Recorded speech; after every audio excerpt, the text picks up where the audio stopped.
Fala galera, sejam muito bem-vindos ao canal. Sou o professor Wellington e espero que esteja tudo bem com vocês. Caso não esteja, calma pô, é só física, bora comigo para mais um vídeo.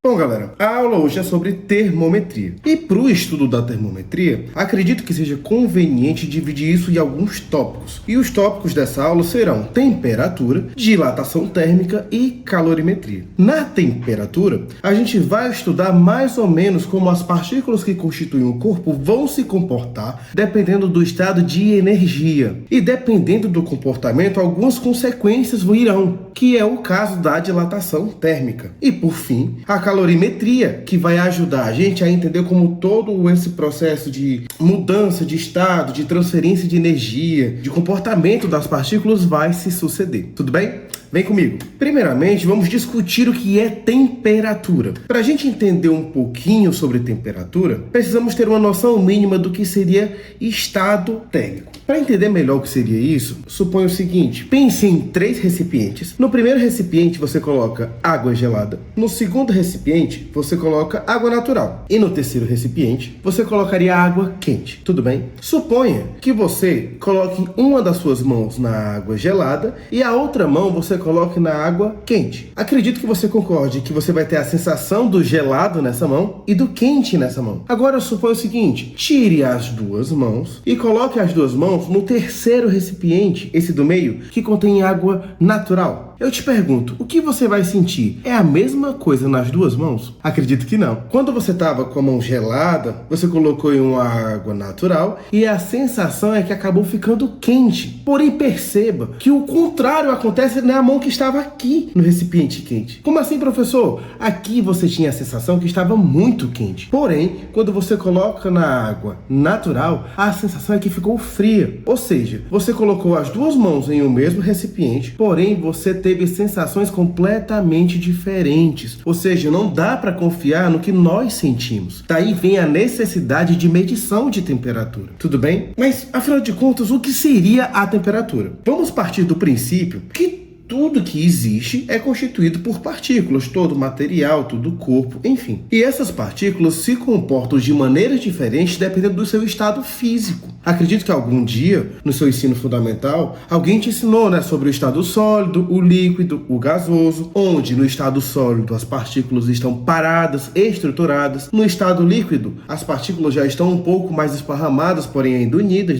E no estado gasoso, as partículas estão extremamente vibrantes, querendo se desprender umas das outras. Então, o que seria a temperatura? Imagine aqui um corpo qualquer, que eu desenhei aqui nesse círculo, tudo bem? E eu coloquei aqui algumas partículas. Se eu colocar esse corpo exposto a uma fonte térmica, por exemplo, o sol, as partículas começam a ser energizadas. E aí eu te pergunto, como é que tu se sente quando tu tá com muita energia? Tu não fica vibrante, Tu não fica animado? Tu fica agitado. Então, quando as partículas recebem a energia de um ser externo, as partículas começam a ficar cada vez mais vibrantes, cada vez mais oscilantes. E elas começam a ficar piradas, elas começam a ir para todo lado. E essa agitação das partículas é o que nós chamamos de temperatura. Se um corpo está com temperatura alta, é porque suas partículas estão extremamente agitadas. Se um corpo está com temperatura baixa, é porque essas partículas estão tranquilas, calminhas no canto delas. É por isso que a gente costuma pensar o quê? Vamos lá, pensa no gelo. O gelo está no estado sólido. O sólido, as partículas estão como? Paradinhas, tranquilas, cada um no seu lugar, porque o seu estado de energia é baixo, a sua temperatura é baixa. Porém, percebe que quando o gelo começa a derreter, e derreteu porque ganhou energia,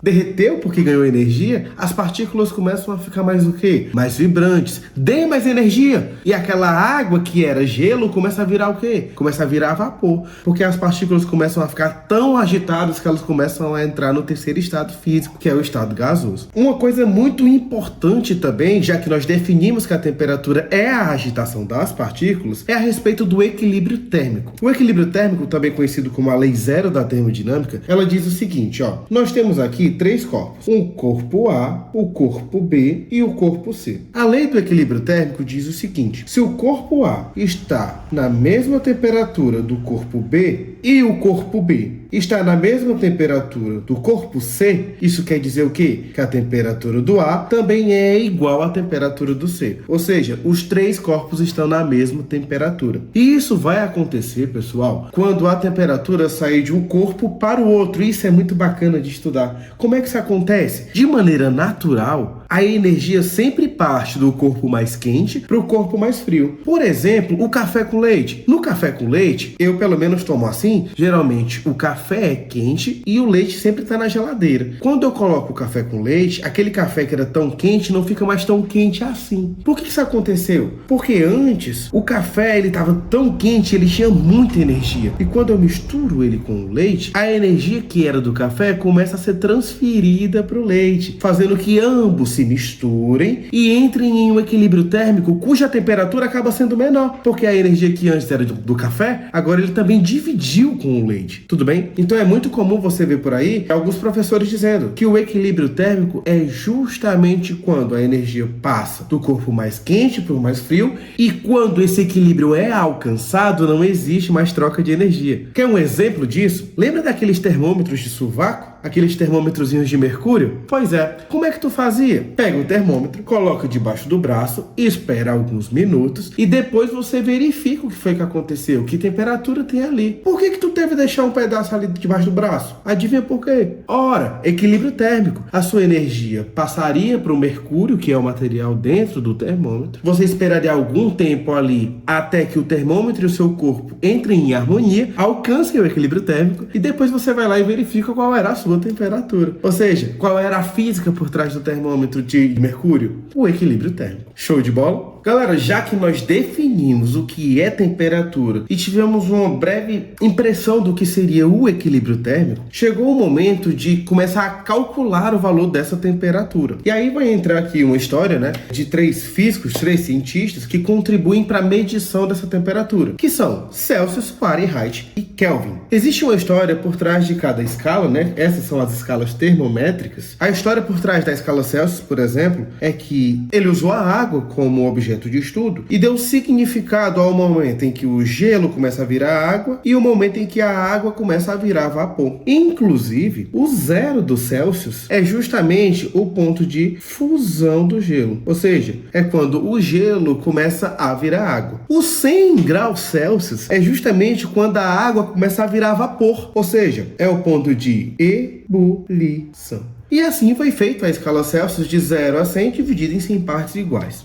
Já Fahrenheit não fez a mesma coisa. A história do Fahrenheit, inclusive, é um pouco esquisita, né? Fahrenheit escolheu para ser o seu 0 uma mistura entre água, sal e amônia, né? Então ele fez essa mistura, verificou com o seu termômetro e o que apareceu lá ele marcou como sendo o 0 dele. Então, o que é o 0 do Fahrenheit? O 0 do Fahrenheit é uma mistura, tudo bem? Entre água, sal e amônia. Já os 100 graus do Fahrenheit, aí que é esquisito. Diz a lenda, né, que os 100 graus de Fahrenheit é a temperatura de sua esposa. E conta-se a história que, quando ele verificou a temperatura de sua esposa, ela estava um pouco febria. Então, o 0 graus Fahrenheit é uma mistura de água, sal e amônia. E os 100 graus Fahrenheit é a temperatura da esposa de Fahrenheit. Por fim, galera, nós temos aqui a escala Kelvin, tudo bem? E a escala Kelvin, praticamente, ela é usada pelos físicos porque o fundamento dela é físico, não foi escolhido por outras pessoas. Perceba que Celsius escolheu o que ele quis, Fahrenheit escolheu o que ele quis. O motivo de Kelvin não é isso. O motivo Kelvin é um motivo físico, que seria o menor estado de energia possível de uma partícula. Seria parar a vibração completa de uma partícula, é o que nós chamamos de zero absoluto. Então, o 0 Kelvin é justamente o zero absoluto, que seria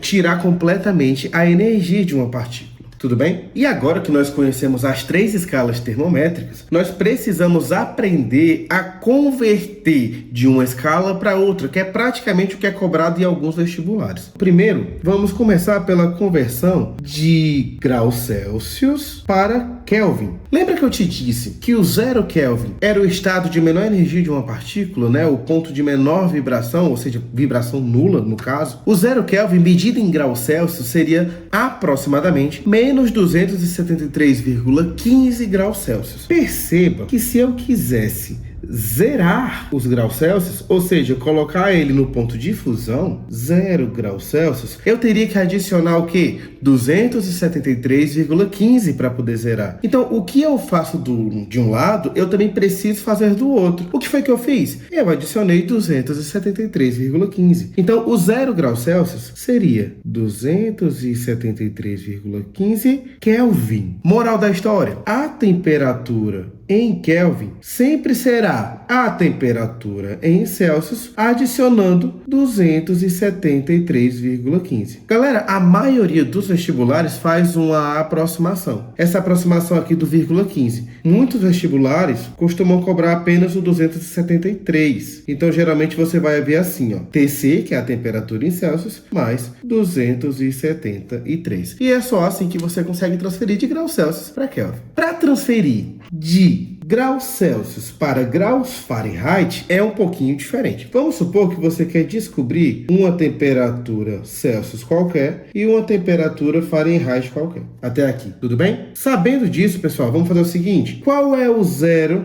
graus do Celsius? Exatamente, o ponto de fusão do gelo, que é quando o gelo começa a virar água. Qual é o 100 graus Celsius? Exatamente, o ponto de ebulição da água, ou seja, quando a água começa a ferver, quando a água começa a virar vapor, quando o líquido começa a virar gás. Sabendo disso, a gente tem que fazer a mesma assimilação para Fahrenheit. Afinal de contas, Celsius escolheu uma coisa e Fahrenheit escolheu outra completamente diferente. Então, se a gente quiser parametrizar as duas, comparar as duas, nós temos que usar a mesma situação. Então, o que é que foi feito? Pegamos o ponto de fusão, que é o 0 graus Celsius, e usamos para medir um termômetro em Fahrenheit. E o que foi marcado lá, pessoal, foram 32 graus Fahrenheit. A mesma coisa foi feita com o ponto de ebulição. Também medimos em Fahrenheit e deu 212 graus Fahrenheit. Então agora nós temos como comparar uma escala com outra usando apenas proporção. Como é que vai ser isso? Muito simples, pessoal. Ó, esse lado estará para esse, assim como esse lado estará para esse. Matematicamente falando, como é que vai ficar a nossa situação? Ó, esse trecho bem aqui, quanto é que ele vale? TC menos 0, assim como esse lado aqui maior vale quanto? 100 menos 0 igual TF menos 32, que é esse pedacinho aqui, sobre esse pedação, ó, 212 menos 32. Afinal de contas, a variação de alguma coisa é sempre o ponto final menos o ponto inicial. O ponto final menos o ponto inicial. Tudo bem? Agora vamos resolver essa equação, né? TC menos 0 é igual a TC, 100 menos 0 é igual a 100, TF menos 32 não tem o que fazer, né? Não tem como operar, sobre 212 menos 32 dá 180. Agora, galera, a gente tem como simplificar esses dois termos aqui, ó, tanto o 100 como o 180. Dividido por 20. 100 dividido para 20 dá quanto? Dá 5, não é mesmo? Então fica como? Ó? Fica TC sobre 5 é igual a TF menos 32 sobre o quê? 180 dividido para 20? 9. Pronto. E assim você chega em uma equação simplificada de como transferir de Celsius para Fahrenheit ou vice-versa. Algo que eu costumo fazer, pessoal, é o seguinte. Eu costumo passar esse 9 que está dividindo para o outro lado multiplicando. Ficaria como? Ó, 9 sobre 5 TC é igual a TF menos 32. 9 dividido para 5 dá quanto? 1,8. TC é igual a TF menos 32. Então, sempre que eu quero transferir de graus Celsius para Fahrenheit, eu costumo usar essa equação aqui. Show de bola? Então, como é que fica de Celsius para Kelvin, Kelvin para Celsius? Fica essa equação, tudo bem? E quando eu quiser de Celsius para Fahrenheit, eu uso essa segunda equação que eu acabei de mostrar a vocês, tudo bem? Para a gente entender melhor tudo isso, que tal a gente fazer alguns exemplos? Dois termômetros, um com a escala Celsius e outro na escala Kelvin, foram colocados no mesmo fluido. Sabendo que a temperatura registrada na escala Celsius era de 40 graus Celsius, qual a temperatura marcada no termômetro em Kelvin? Então, galera, essa questão está pedindo praticamente para quê? Para a gente transformar de graus Celsius para Kelvin. Tudo bem? E se você lembrar, agora há pouco a gente aprendeu que a equação era da seguinte forma. A temperatura em Kelvin é igual a temperatura em Celsius mais 273. Tudo bem? Se você notar, essa questão já usou o termo arredondado, né? Não usou aquele vírgula 15. Sabendo que a temperatura em Celsius é 40 graus, como é que a gente vai fazer? Ó? Vai ficar temperatura em Kelvin é igual a 40 graus Celsius mais 273. E isso vai dar quanto? 313 Kelvin. Então é só assim que se transforma de graus Celsius para Kelvin. Show de bola? Então qual seria o nosso gabarito? Seria a letra D. 313 Kelvin. Show? Fazendo o segundo exemplo, vamos ver como é que fica. Ó. Transformando a temperatura de 25 graus Celsius para a escala Fahrenheit e em seguida convertendo para a escala Kelvin, quais as temperaturas registradas nas respectivas escalas? Então aqui, galera, essa questão está pedindo para a gente transformar para as três, tudo bem? Na verdade, deram a temperatura em Celsius e querem que a gente faça virar Fahrenheit e Kelvin, tudo bem? Se tu lembrar, a equação que eu faço para sair de Celsius para Fahrenheit é essa aqui, ó. 1,8 vezes TC é igual a TF menos 32. Como eu quero a temperatura em Fahrenheit, porque foi me dado em Celsius, eu vou isolar o termo em Fahrenheit. Como é que vai ficar? TF é igual. Quem está do outro lado fica do outro lado, que é 1,8 TC. Quem estava perto do TF era o menos 32. Então ele passa para o outro lado como mais 32. Agora é só operar. Como é que vai ficar aqui a situação? 1,8 vezes. Quem é a temperatura em Celsius? 25 mais 32. Então, quanto é que vai ficar a temperatura em Fahrenheit?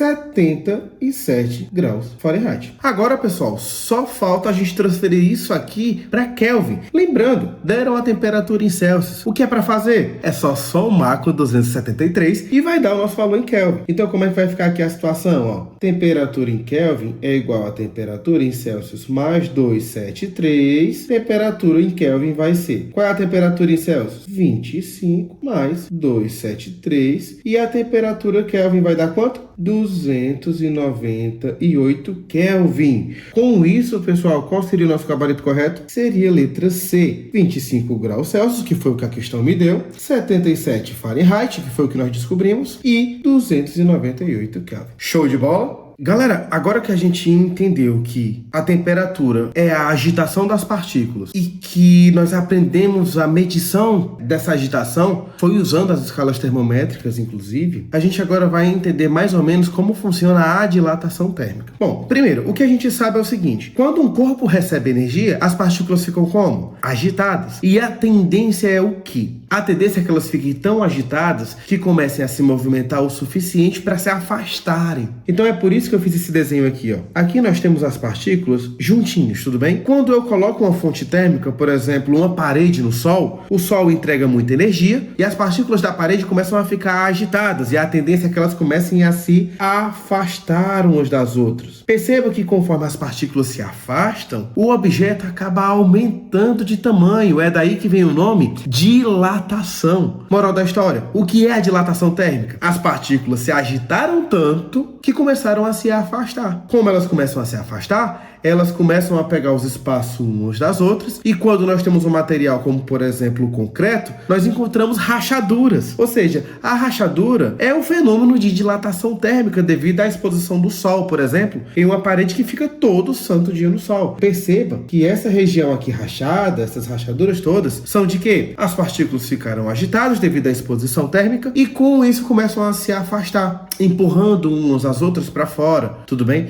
Perceba também que quando anoitece, acontece, vai esfriar e as partículas começam a se unirem de novo. Então fica nesse fluxo, né, de aumenta, diminui, e uma hora o material não aguenta mais, ele acaba rompendo. Então como eu descreveria a dilatação? Simples, o afastamento das partículas devido ao aumento de temperatura. Galera, agora que nós entendemos que a dilatação é justamente o afastamento das partículas, nós precisamos entender que existem 3 tipos de dilatação. Existe o tipo de dilatação linear, superficial e volumétrica. O nome por si só, ele já é um pouco intuitivo, né? Uma dilatação linear é uma dilatação que ocorre em apenas uma única dimensão. O corpo só cresce praticamente em uma direção. Como é que se determina o quanto esse objeto aumentou, professor? Muito simples. Você escreve assim, ó. O delta significa a variação, ou seja, a mudança de tamanho. O comprimento a gente usa a letra L para representar. Então a variação do comprimento vai ser o quê? Delta L. E isso, família, vai ser igual ao seguinte, ó. O comprimento inicial do objeto vezes o coeficiente de dilatação linear. O que significa isso, professor? O coeficiente é o seguinte, galera. Pensa em 2 materiais diferentes. Ambos vão ser expostos ao sol. Eu acho que tu concorda que eles não obrigatoriamente vão aumentar o mesmo tanto de tamanho, porque materiais diferentes dilatam de maneiras diferentes. Uns reagem muito mais facilmente do que outros. Por exemplo, o metal esquenta muito mais fácil por ser um condutor do que propriamente o concreto. Então, materiais diferentes dilatam de maneiras diferentes. E quem diz o quanto vai dilatar é justamente esse coeficiente de dilatação. E por fim, também tem aqui a variação de temperatura. Perceba que tudo aqui está multiplicando. Então, quanto maior for o comprimento inicial, maior vai ser a dilatação. Quanto maior for o coeficiente de dilatação, maior será a dilatação. E quanto maior for a variação de temperatura, ou seja, quanto mais quente ficar, maior será a dilatação linear. Por seguinte, vamos estudar agora a dilatação superficial, que é praticamente dizer que é a dilatação de uma superfície. Perceba que agora a dilatação não ocorre apenas em uma única dimensão. Agora ela ocorre em 2 dimensões. Eu aumento tanto para um lado, como também aumento para o outro. Como é uma dilatação superficial, não é mais uma dilatação de comprimento, e sim uma dilatação de área. Então agora a gente não escreve mais ΔL, a gente escreve ΔA, onde A é a área do objeto. A forma de calcular, pessoal, os 3 tipos de dilatação é muito similar. O que vai mudar é apenas o que está dilatando, né? Se é apenas um comprimento, se é uma superfície ou se vai ser o volume de alguma coisa. Então aqui eu tenho a área inicial vezes o coeficiente de dilatação superficial, que é o beta, e a variação de temperatura. Perceba que tem muita similaridade nas equações. Uma informação importante, pessoal, o beta pode ser relacionado com esse alfa aqui, ó. Por exemplo, no comprimento eu tenho apenas uma dimensão, na superficial eu tenho 2. Moral da história, o beta significa o quê? 2 vezes o alfa. Tudo bem? Por fim, nós vamos aqui determinar como se calcula a dilatação volumétrica. Como agora é uma dilatação volumétrica, eu estou calculando uma variação de volume. Então eu vou escrever o quê? ΔV é igual volume inicial vezes o gama, que significa o coeficiente de dilatação volumétrico,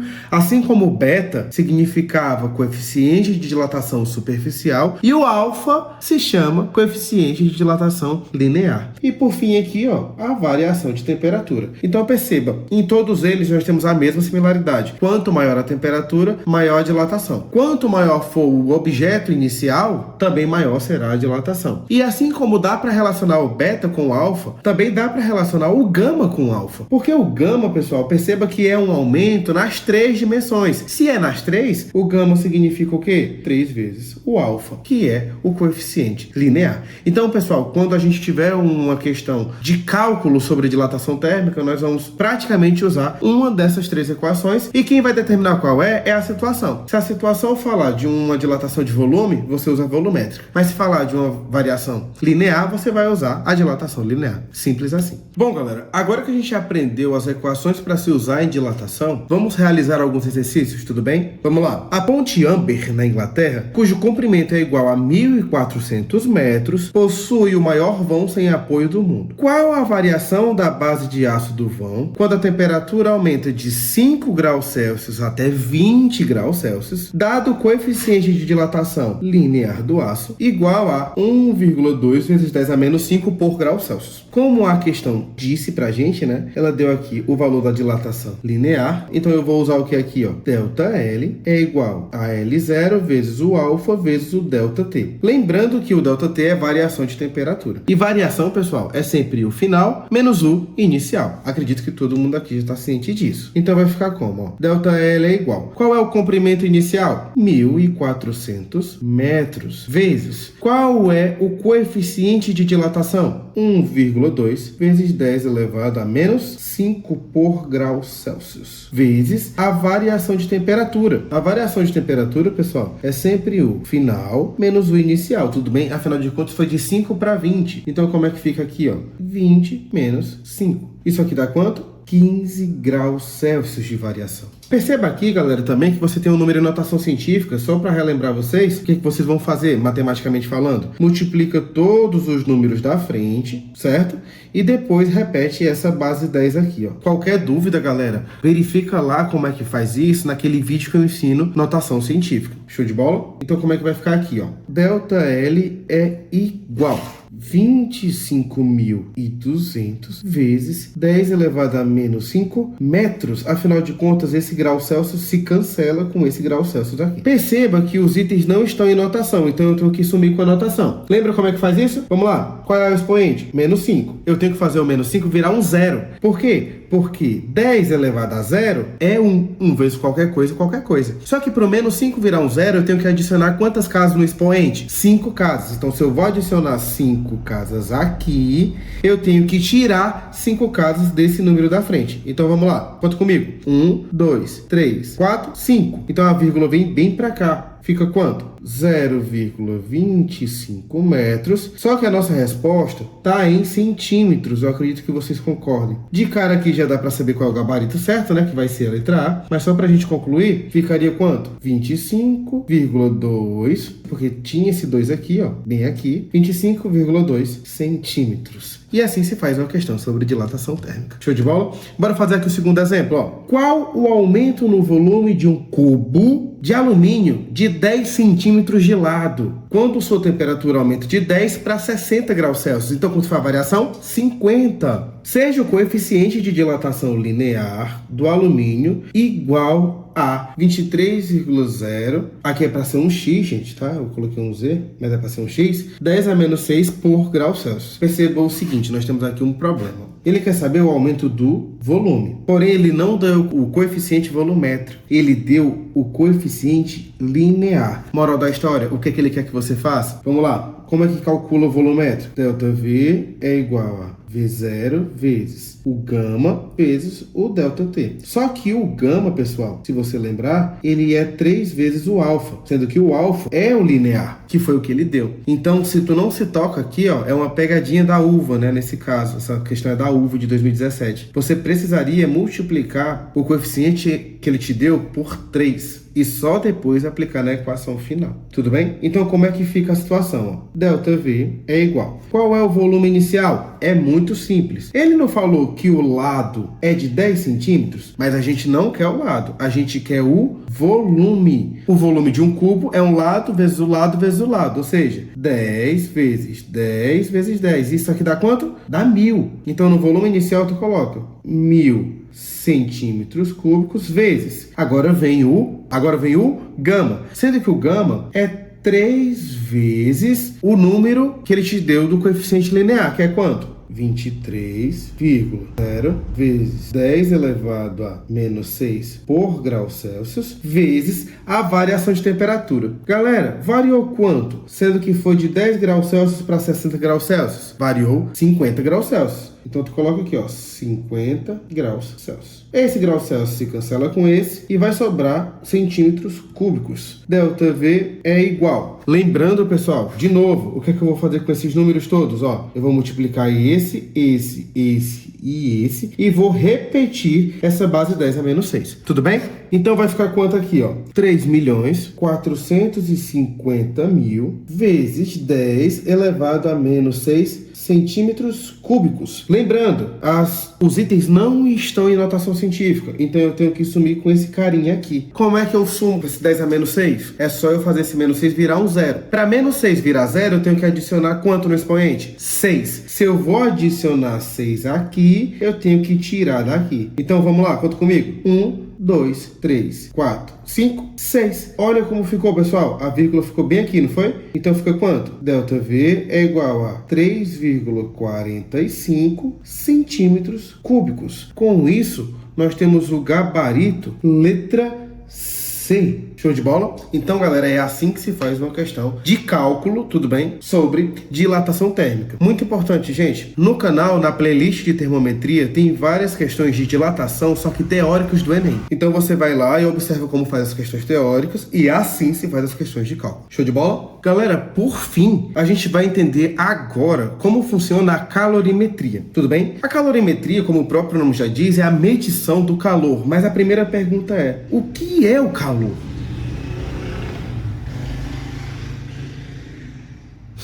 É difícil. Ser youtuber é difícil, pô.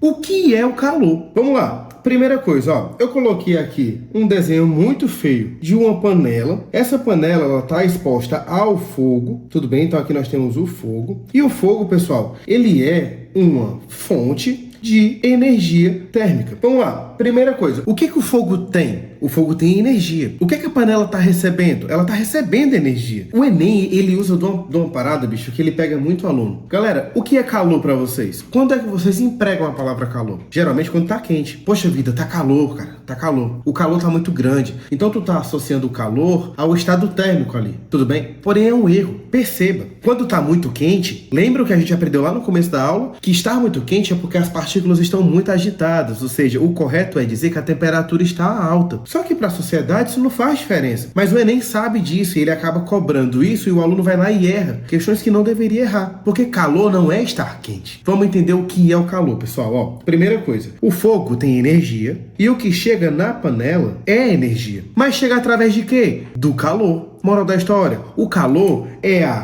transferência de energia. Tu tem dois corpos, o corpo A e o corpo B. Esse corpo A, ele tá muito quente e tu vai botar ele perto do corpo B. Então a energia vai sair do corpo A para o corpo B. O que é que o A tem? Energia. O que é que o B tem? Energia. Mas essa energia foi por meio de quem? Foi por meio do calor. Se fosse uma encomenda, é como se o calor fosse os correios. É como se fosse o transporte da encomenda. Show de bola? Tranquilo? Então nunca se esqueça. Calor é a transferência de energia de um objeto para o outro. E já que a gente determinou que calor é transferência de energia, agora vamos entender quantos tipos diferentes de transferência existem. Show de bola? Beleza. Já que nós determinamos que calor é a transferência de energia, agora vamos entender quantas maneiras de transferir existem, tudo bem? E são 3, pessoal. Condução, convecção e irradiação. Bora entender cada uma delas. Primeira coisa, para que eu tenha transferência por condução, eu tenho que ter contato entre duas coisas. Por exemplo, perceba que o fogo bem aqui, ó, ele está em contato com a panela. Então, como ele está encostando na panela, essa transferência de energia é por meio de condução. Então, tu vai lá fazer a tua questãozinha do Enem e tu vai observar. Tem ou não tem contato? Se tiver contato é o quê? Condução. Então, para ter condução, eu tenho que ter contato. Vamos entender melhor a convecção. Como é que vai funcionar a convecção? Primeira coisa, eu acho que todo mundo concorda que a água ela é composta por várias partículas, né? Que estão aqui se movendo porque o fogo está dando energia para elas. Eu acho também que tu concorda que as partículas de baixo da panela estão mais quentes do que as partículas de cima da panela. E isso tem um efeito. Lembra o que acontece com as partículas quando elas ficam muito agitadas? Elas começam a se afastar. Ocorre que processo? Dilatação térmica. Como as partículas começam a se afastar, pessoal, perceba o seguinte, o fundo do líquido vai ficando menos denso. Por quê? Porque quanto mais afastadas estão as partículas, menor sua densidade. Mas as partículas lá de cima não estão tão quentes assim. Então elas estão como? Elas estão mais próximas. Tendo maior ou menor densidade? Maior densidade. E tu sabe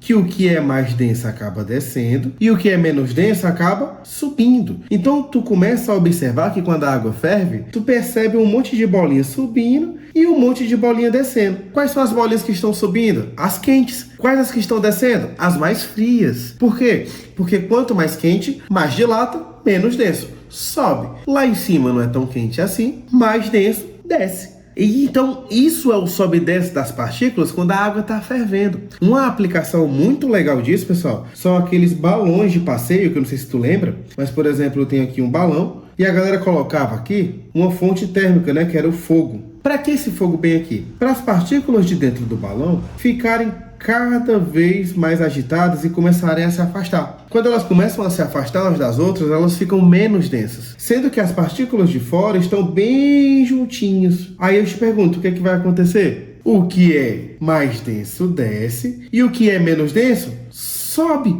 E o balão consegue levantar voo, cara, apenas usando o princípio de convecção. Então, quando tu quiser lembrar de convecção, lembra de coisas subindo. Por exemplo, quando uma panela tá com água quente, tu coloca aqui o braço em cima da panela, se tu sente calor ali, né? Se tu sente a energia por meio do calor, o que tá acontecendo ali? Convecção, porque aquele vapor subiu. Show de bola? Então, para caracterizar a convecção, eu vou usar aqui o sobe e desce das partículas. E por fim, a irradiação. A irradiação é a mais simples de todas. É toda a emissão de energia por meio de ondas eletromagnéticas, por meio de radiação. Por exemplo, o Sol está lá, né, queimando, mas a gente está bem aqui e recebe a energia que vem do Sol por meio de quê? Por meio de raios luminosos. Então, qual tipo de propagação do calor está acontecendo aqui? Irradiação. Bom, galera, para finalizar tudo isso, vamos entender só mais uma coisa. O calor, ele é a energia em trânsito, a transferência de energia. Portanto, a quantidade, a unidade de medida do calor é igual à da energia.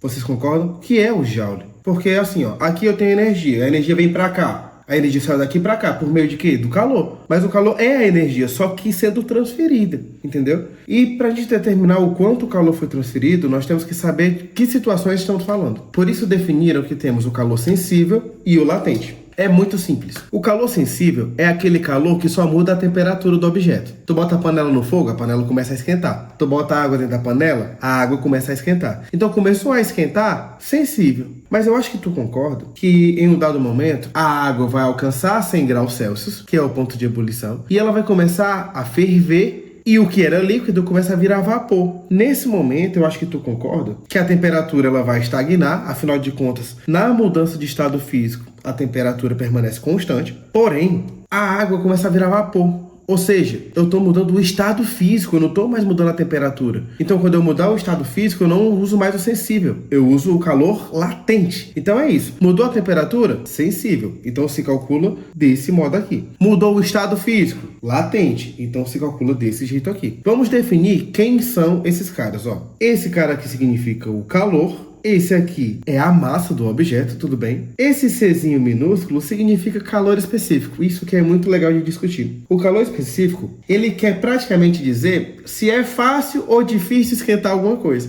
Por exemplo, na praia, de dia, a areia está quente, mas a água está fria. De noite, a areia está fria, mas a água está morninha. Qual é a conclusão por trás disso? Simples. A areia esquenta e esfria muito facilmente. Então, o calor específico dela é bem baixinho. A água não. A água precisou passar o dia todinho no sol para poder esquentar. Então ela vai passar a noite todinha para poder esfriar. É por isso que de dia a água tá fria, mas de noite a água tá morninha. Porém, a areia é diferente. De dia a areia tá quente e de noite a areia tá fria. Ou seja, a areia esquenta e esfria de maneira muito fácil. Já a água esquenta e esfria, porém, de uma maneira um pouco mais dificultosa. Ela demora mais para absorver tudo aquilo. Então é isso, galera. O calor específico é isso. É a facilidade de alguma coisa esquentar ou não. E, como vocês já conhecem, o ΔT é a nossa variação de temperatura. Afinal de contas, quanto mais quente, mais calor foi transferido.